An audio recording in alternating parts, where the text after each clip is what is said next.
Okay, I'm speaking with futurist hat on here. I don't want to imply that I've done a major deep engineering analysis of what I'm about to talk about, but I've done enough back of the envelope calculations that as a futurist I'm fairly sure that something like this is within our next few decades.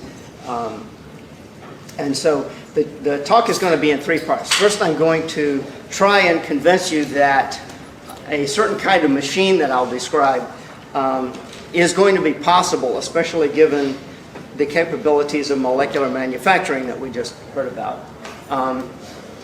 The second part is going to try to convince you that given that such a machine is possible, that it is very likely to be built.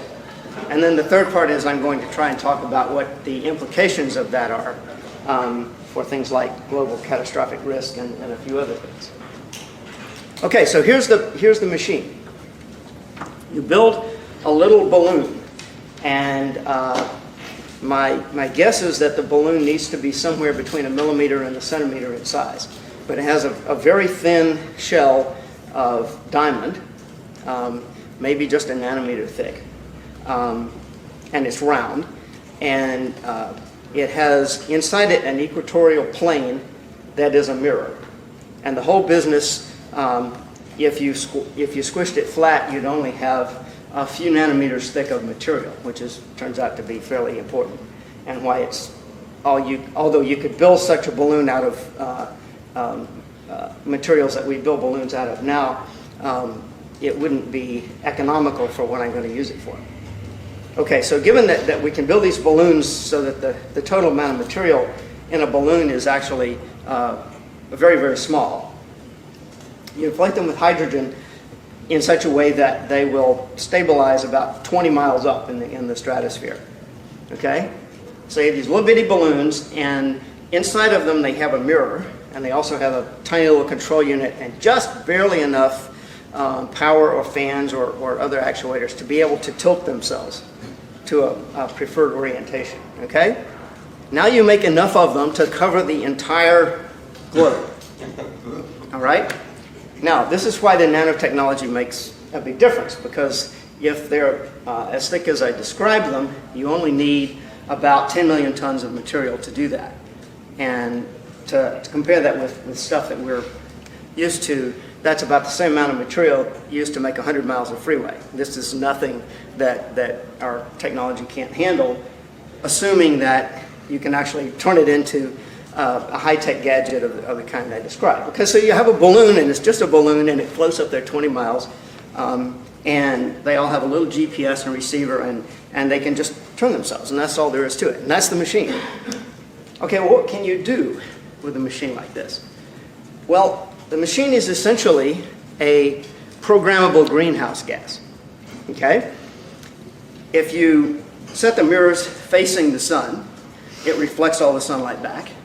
If you set them sideways, it allows the sunlight to come through. And similarly for the long wave radiation coming out on the backside of the Earth at night. Okay? Now, this machine, which I call the weather machine, has a radiative forcing capability. Now, for comparison, the radiative forcing capability of CO2, as generally mentioned in the global warming theories, is about 1 watt per square meter. Okay, this machine essentially has a kilowatt per square meter of radiative forcing capability. All right, it completely trumps any natural influence of that kind that's out there, or that we can imagine. Okay, so if you're worried about we're all going to die because of global warming, or if you're one of the people who is all worried about we're all about to fall into an ice age, we can fix that. Okay, this is pretty straightforward. The second version of this machine is actually even cooler. The first version is essentially like a sort of a rod logic existence proof of something that looks buildable with molecular manufacturing and will do the job. Okay, but version 2 is you have the same balloon, but inside of it you have a kind of an aerogel that is switchable antenna units with crosslinks. And so you can tune the thing to be an absorber or transmitter of radiation in any desired frequency and in any desired direction. And if you're really good, with any desired phase. Okay, and so once you get that, essentially you've turned this layer in the stratosphere into an enormous hologram. And of course the astronomers really hate number one because they screw up the vision, the viewing, and all this sort of stuff. But they love number two because it turns the entire Earth into a telescope with the aperture of 8,000 miles. All right. And of course, you can take that light and change it into any other wavelength you want, and send it off in any other direction you want. So you can control not only the climate as a single parameter, but you can probably get close to controlling local weather. Okay, and we don't come close to knowing enough about the whole weather system to be able to say exactly what you could and couldn't do. But I'm fairly sure that you could do things like make Canada as warm as California, or vice versa. You could cool the tropics. You could warm up the polar regions if you wanted to. If you wanted to do solar power, for example, you could build an array of photovoltaics out in the desert somewhere, maybe, and you could take the area of about 1,000 square kilometers above it and set the little mirrors in the first version, or charge up your antennas in the second, to focus the sunlight down onto your area. So instead of having to have 1,000 square kilometers of solar collectors, you have one.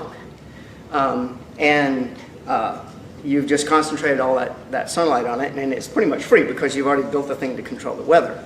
And what's more, you haven't changed the energy balance any, because you're shading all the area that is otherwise under the 1,000 square kilometers. That gives you, in broad daylight, an energy flux that's approximately the same as 1,000 nuclear reactors of typical size. Of course, you have to cool the collectors fairly vigorously because they're not 100% efficient. But we can do that. Okay, so anyway, that's the machine. We have this gadget that can